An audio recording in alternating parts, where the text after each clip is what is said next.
करना चाह रही थी। यहाँ पे देखें उसने स्टूडेंट ने बड़ा कंसाइज वे में, क्योंकि पूछा ही सिर्फ आइडियल ट्रेजिक हीरो के बारे में गया, तो स्टूडेंट ने ना बड़ा ही कंसाइज वे में इसको अटेम्प्ट किया है। दैट इज द वे आपने किस तरीके से पेपर को अटेम्प्ट करना है। इधर देखें ज़रा, सबसे पहले देखें उसने लिखा है ideal tragic hero, that is the blue marker and the blue pen. Pen भी आपने बॉल पेन यूज करना है और वो डार्क इंक वाला होना चाहिए। और ये जो है ना, ये स्टूडेंट्स को हम लोग कट मार्कर बताते होते हैं, जो कि दरमियान से थोड़ा सा कटा हुआ होता है और उससे डबल लाइन लग जाती है। ठीक है, ये डबल लाइन वाला आपने कट मार्कर जो है वो एक बाय कर लेना है। एक ये सिंगल लाइन वाला मार्कर जो है वो आप बाय करेंगे। ठीक है, और एक बॉल पेन।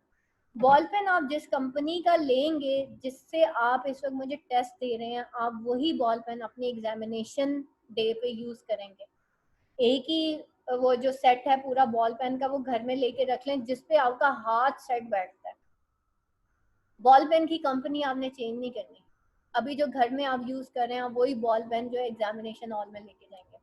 अब यहाँ पे देखें स्टूडेंट ने बड़े तरीके से, ये मेरी बहुत अच्छी स्टूडेंट है, और इसने बड़े तरीके से ये देखें सारा सॉल्व किया हुआ है। ये असाइनमेंट दी थी मैंने आपसे, जो पहले अभी बैच फ्री हुआ है ना, आप ही के बैच की स्टूडेंट है, लेकिन क्रिटिसिज्म मैं अभी 2 महीने पहले मैंने स्टूडेंट्स को पढ़ाई है, अभी दोबारा इसलिए पढ़ा रही हूँ क्योंकि बैच मेरा एंड हो गया। आप सारे लेट कमर्स हैं और आपने कहा कि मैम नॉवल की बारी थी, लेकिन आपने कहा नहीं मैम हमने क्रिटिसिज्म पढ़ना है, तो बेटा आपको इस वजह से दिखा रही हूँ। यहाँ पे देखें ये ट्रेजिक हीरो, उसने कितने तरीके से हेडिंग भी नहीं दी हुई। ठीक है, और ये एक्चुअली क्वेश्चन की उसने हेडलाइन दी है, और इसी तरीके से आपने क्वेश्चन की सिर्फ हेडलाइन देनी है। उसके बाद आप आंसर शुरू करेंगे, और ये तरीका होता है कि आप किस तरीके से पेपर को सॉल्व करते हो। यहाँ पे देखिए उसने सारा कुछ लिखा हुआ है कि ग्रीक टर्म्स लाइक कथारसिस, हमाशिया, anagnorisis, peripeteia are deeply rooted in tragic hero. और फिर उसने उसके बाद पोएटिक्स के बारे में थोड़ा सा बताया, कथारसिस और हमाशिया के बारे में बताया। फिर वो डायरेक्ट आई है ट्रेजिक हीरो की डेफिनेशन के ऊपर कि tragic hero is a protagonist of a tragedy in drama.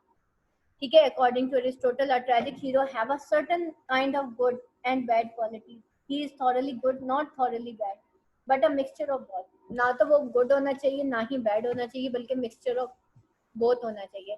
अगर आप पूरे का पूरा लिखने बैठ जाएंगे ना कि पहले आप उसकी गुडनेस को, फिर अप्रोप्रिएटनेस को, फिर ये सारी चीजें, तो बेटा आपके लिए मुश्किल हो जाएगा to compile your answer within 25 to 30 minutes.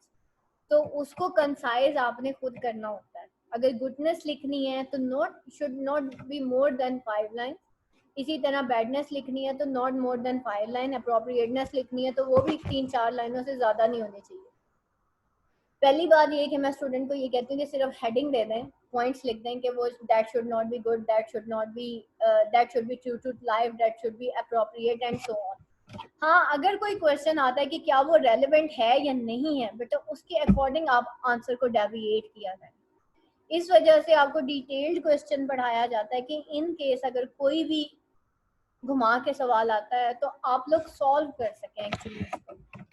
ठीक है, तो इस वजह से आपको इतना लेंथी क्वेश्चन बताया जाता है, लेकिन उसको कंसाइज करने का तरीका ये होता है कि आपने खुद देखना है कि 1000 वर्ड्स मेरे किस तरह से पूरे होते हैं। तो इस वजह से आपको मैं असाइनमेंट इसलिए देती हूँ कि आप कितना उसको कंसाइज वे में से उसमें पॉइंट्स निकाल सकते हैं, ताकि आप लोगों की थोड़ी सी प्रैक्टिस हो। अब ये देखें, ये मेरी बहुत रेगुलर स्टूडेंट है, कभी ऐसा नहीं हुआ इस बच्ची ने कभी छुट्टी की हो, और इसके पार्ट 1 में भी मार्क्स बहुत अच्छे हैं। Aristotle's observation of a tragic hero are based on previous plays written by Sophocles, Elizabethan and others.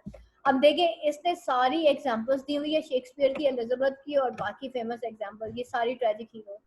और फिर उसके बाद देखें वो सीधी नीचे आई है और उसने लिखा the hero confronts his downfall whether due to fate और बाय हिज ओन मिस्टेक और any social reason. Aristotle disqualifies the 2 types of character, या तो वो प्योरली वर्चुअस होता है या थॉरली बैड होता है। इस तरह के कैरेक्टर्स को वो निकाल देता है। There is a bind of role left and that can fulfill the requirement. A man who is not eminently good and just, but not whose misfortune is not brought by vice or depravity, but by some error of judgment. His misfortune is regrettable because of his good and the sense of error of judgment and so on. ठीक है, उसके बाद देखें again should be a man of mixed character. उसने बड़े तरीके से ये चीजें स्टूडेंट जो है इस तरह से हाईलाइटेड फॉर्म में नहीं लिखते, सिंगल एक राइटिंग में लिख देते हैं। ऐसे आप लोगों ने नहीं करना। वैसे ये ज्वाइनिंग राइटिंग जो है मैं स्टूडेंट्स को मना करती हूँ, मत लिखा करें, इससे मार्क्स बहुत ज्यादा कटते हैं। अच्छा, उसके बाद देखें उसने आगे जाके ये थोड़ा सा पैराग्राफ लिखा है, और should come about as a result. आपका जो एग्जामिनर होता है ना, वो ये हाईलाइटेड पॉइंट्स पढ़ता है सिर्फ, ठीक है, क्योंकि उसके पास थाउजेंड्स ऑफ पेपर होते हैं, वो आपका पूरा ये पैराग्राफ बैठ के नहीं पढ़ेगा। अगर आपने कुछ पॉइंट्स को हाईलाइट करके लिख दिया ना, तो आपके अच्छे मार्क्स आ सकते हैं। ठीक है, फिर उसने पीटी को यहाँ पे हमार्शिया को ह्यूब्रिस को डिफाइन करने के बाद, एनाग्नोरिसिस, नेमेसिस, कैथारसिस को डिफाइन करने के बाद नीचे देखिए अब वो एग्जांपल्स पे आती है। ये देखिए इसने बड़े तरीके से एरर ऑफ जजमेंट के बारे में लिखा हुआ है कि इडिपस में hasty और केयरलेस व्यू था, like Othello, and decision taken voluntary but not deliberately, और लाइक हैमलेट, उसने हैमलेट की भी एग्जांपल दी। ठीक है, तो फिर उसने आगे जाके टर्म की, और उसके बाद ह्यूब्रिस। ठीक है, ये सारी फिर टेरिसियस के बारे में उसने यहाँ पे बताया हुआ, ये देखें that he is blind to the truth, he refuses to listen to Tiresias। ये वो एग्जांपल्स हैं जो मैं स्टूडेंट्स को ज़बानी बोल रही होती हूँ, और ये बच्ची जो इसकी मेन आदत ये थी, जो थ्रू आउट मेरा इस बच्ची के साथ टाइम गुजरा, मैं जो बोल रही होती थी ना, ये वो असाइनमेंट में लिखती थी। तो ये टेरिसियस की कल मैं आप लोगों को स्लाइड पढ़ाते हुए बातें कर रही थी कि टेरिसियस जो है उसके ऊपर इडिपस जो है वो नहीं बिलीव करता और वो ब्लाइंड हो जाता है। तो ये सारी एग्जांपल इसने वो वाली लिखी हुई है, and forces is fate and pitiable due to. ये एक दफ़ा ना इसको टेस्ट को एक दफ़ा पढ़ लीजिएगा। और फिर यहाँ पे देखें उसने कहा कि the hero and he become a victim of circumstances a mayor profit, यानी कि हमाशिया 3 लेवल्स पे होता है। सर्कमस्टांसेस की वजह से होता है, हैस्टी एंड केयरलेस व्यू की वजह से होता है, और नंबर 3 एरर ऑफ जजमेंट की तरफ वजह से होता है। तो उसने यहाँ पे प्रूफ किया कि किस तरह से वो सर्कमस्टांसेस जो है वो उसके अगेंस्ट चले जाते हैं, और वो एंड में वॉलंटेरली जो है एक्ट करना चाह रहा होता है, लेकिन सब कुछ उसके खिलाफ चला जाता है। फिर यहाँ पे देखिए उसने ओथेलो की भी एग्जाम्पल दी है, डॉक्टर फॉस्टर्स की एग्जाम्पल दी है। नीचे आ जाएंगे देखें उसने हेमलेट की एग्जाम्पल दी है, और हेमलेट की एक कोट है, टू बी और नॉट टू बी। ठीक है, ये उसका डिलेमा था उस कैरेक्टर का। फिर उसने बताया कि एक गुड मैन जो होता है विच इज कमिंग, मतलब इडिपस ने निकाल दिया, सॉरी ओथेलो ने निकाल, सॉरी अरिस्टोटल ने निकाल दिया था ऐसे हीरो को, ऐसे कैरेक्टर को अपने ट्रेजिक हीरो में से जो कि बहुत ही गुड हो, क्योंकि उसका is which is coming to be a bad end, a bad man coming to a good and bad man coming to a bad end, or rather good man coming to a bad end, although we may relate to the tragic hero। और फिर Humphry house की उसने example दी है। और finally यहाँ पे देखें उसने कंक्लूजन, पैराबिटिया, ईडिपस और anagnorisis, renowned families, tragedy, tragic heroes should belong to the respected families such as Oedipus। और उसके बाद जो है the tragic hero should be neither better nor worse morally than normal people. ठीक है, उसके बाद यहाँ पे एक कोट ऐड कीजिएगा, मैं अक्सर स्टूडेंट्स को बता रही होती हूँ, greater the status greater the fall, मतलब जितना स्टेटस आपका ग्रेटर होगा उतना ही आपका फॉल ग्रेटर होगा। ये देखें यहाँ पे देखें, remember that the pagan idea of virtue demand strength and intensity of character rather than purity of soul. ठीक है, और एक और यहाँ पे कोट है, ये आपको मैंने नोट्स शेयर किए हुए हैं, इनकी ना कोट्स निकाल लीजिएगा।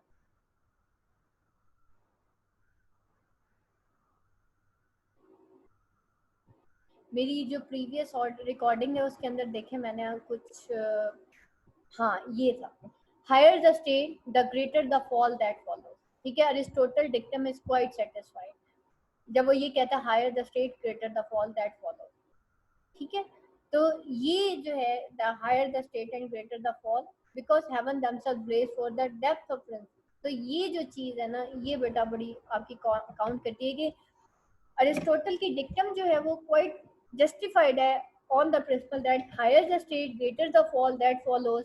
or because heaven themselves blaze forth the death of prince while the death of beggar passed unnoticed. ठीक है, heaven जो है वो मतलब जाहिर बात है जितना बड़ा स्टेटस होता है अगर उसका फॉल होगा तो फाइनली जो है ऐसे ही मतलब उसकी ट्रेजेडी भी फील की जाती है, जबकि एक बैगर की ट्रेजेडी जो है कितने ही बैगर्स मर जाते हैं लेकिन उनकी ट्रेजेडी को फील नहीं किया जा सकता, लेकिन एक रॉयल फैमिली से अगर कोई मर जाता तो बड़ी एक ट्रेजेडी की बात हो जाती है। तो we can conclude that Aristotle concept of a tragic hero is not unacceptable. ठीक है, तो उसका ये जो ट्रेजिक हीरो का कॉन्सेप्ट जो है वो अनएक्सेप्टेबल नहीं है, though in some way he had a limited vision, बेशक उसका एक लिमिटेड विजन है। और ये सारी चीजें अभी हमने पढ़ ली हैं कि speaker हार्वर chiefly imitation in Aristotle is based on only Greek drama specially on his favourite Oedipus text. अगर कोई हम देखें तो अगर रेनेसेंस ड्रामाटिस्ट में देखें तो हमने विलनस कैरेक्टर्स भी देखे हैं लाइक डॉक्टर फॉस्टर्स, जैसे अभी मैंने आपको एक स्टूडेंट की जो है ये प्रेजेंटेशन दिखाई है कि उसने यहाँ पे doctor Faustus as a renaissance hero भी दिखाया। तो ये सारी चीजें बेटा आपने इसके अंदर ऐड कर लीजिएगा, बाकी सब कोर्स ही ऐड करनी होती है। और बस यही है कि बेटा आपका ये जो क्वेश्चन है it should be very strong, क्योंकि इसी क्वेश्चन से रिलेटेड या तो ट्रेजिडी से रिलेटेड क्वेश्चन आ जाता है या फिर ट्रेजिक हीरो से रिलेटेड। ये दो मोस्ट इंपॉर्टेंट क्वेश्चंस है, बार बार रिपीट होते हैं।